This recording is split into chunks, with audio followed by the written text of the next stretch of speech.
by order of the Emperor of Nilfgaard, for the murder of the wounded. Last month we sat down in a room with CD Projekt Red for an early look at The Witcher 3, The Wild Hunt in action. It was still in pre-alpha, but what we saw was very impressive. It really was, and I should stress that this was a strictly hands-off demo, so take everything we have to say with a grain of salt. But what we saw was a real live game in action running on a reasonably high-end PC. Now the first thing that struck us was undoubtedly the graphics. Oh, it is so pretty. Unlike previous games, The Witcher 3 is set in an open world, so gone are the days of Geralt running about in a very small area for an entire third of the game. The island we saw in the demo alone was several times bigger than the entirety of The Witcher 2, and it makes Skyrim look like a child's plaything. So, understandably, CD Projekt are quite proud of their work on this world, and they stopped several times during play to show off some new or gorgeous vista that they just stumbled across. Appropriately, with a much larger game world, Geralt has the option, for the first time, to utilize fast travel, which is amazing. I can't even count the number of times playing the first two games when I whinged that there wasn't an option for fast travel. And now there is! And what options? Geralt can get on a boat as well for the first time and sail around, and we got to see him sailing across a small bay. It's not super involved, so you don't need to actively manage the wind direction or keep your sails trimmed or anything. It's more of a point and go sort of thing, but there are sea monsters and other ocean hazards to be aware of, including storms and weather conditions and stuff, but the most we got to see was a big old whale. Beyond that, you can also whistle for your horse at any time, even if you've just crossed a small sea on a boat. I guess it was swimming behind you? Anyway, where was that in Skyrim?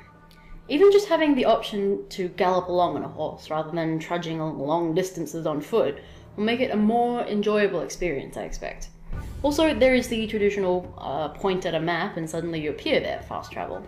We also got a chance to see the DayNight Cycle in action as Geralt meditated, and it was really just astounding. CD Projekt cinematics are pretty enough, but seeing the work they've put into the world was just really impressive.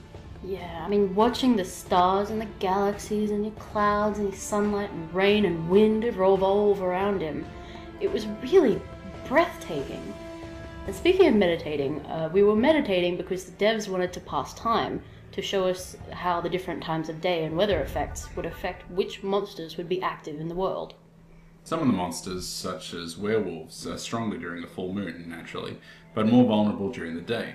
Geralt can track monsters through the environment as well, which means it's entirely possible, at least in theory, to tackle a monster at the place and time of your choice.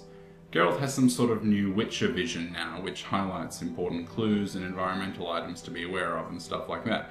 It's pretty much ripped straight from Assassin's Creed or Arkham Asylum, but it's neat and useful and doesn't feel out of place. It seems to really fit into me. Being able to actually track monsters is something that always felt missing from Geralt's skill set to me.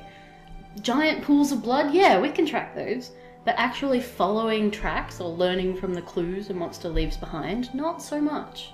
It was really interesting watching Geralt examine the clues as he tracked something called a lesson through what was an incredibly atmospheric forest. Each new clue revealed something about the beast and gave us a hint as to the sort of weapons and fighting styles that would be best used to battle it. The end result was a really convincing side quest that actually felt like something you could track and be a part of. And I guess probably the most interesting and impressive aspect was that the whole lesson thing was just a side quest. The investigation, the hunting, the battle itself, all of that would probably have been a main quest item in any other RPG or a boss battle of some kind, but CD Projekt were keen to stress that this was literally just some random side quest, like hundreds of others scattered throughout the game. It's kind of overwhelming to think that there will be this much going on in the final release. CD Projekt told us that they expected about 100 hours of gameplay out of the full game, split mostly evenly between main and side quests. Another change they've made from the first two games is the way potions work. Now, once you've brewed them up, you can drink them at any time and activate them whenever you need them. I'm not sure how I feel about this change, but I'm sure it's going to make, some people's lives a lot easier. All in all, I am ridiculously excited about The Witcher 3. Considering putting myself in cryosleep until release date excited. And while obviously I'm a huge fan of the series, the CD Projekt devs really feel that this is a game for newcomers to the series as well. Having said that though, if you are interested in playing the first 2 games, I would play them before number 3 comes out, because you are never going to want to go back. While we don't have a firm release date, The Witcher 3 will come out on Xbox One, PS4, and of course the mighty PC sometime towards the end of the year. What are you doing?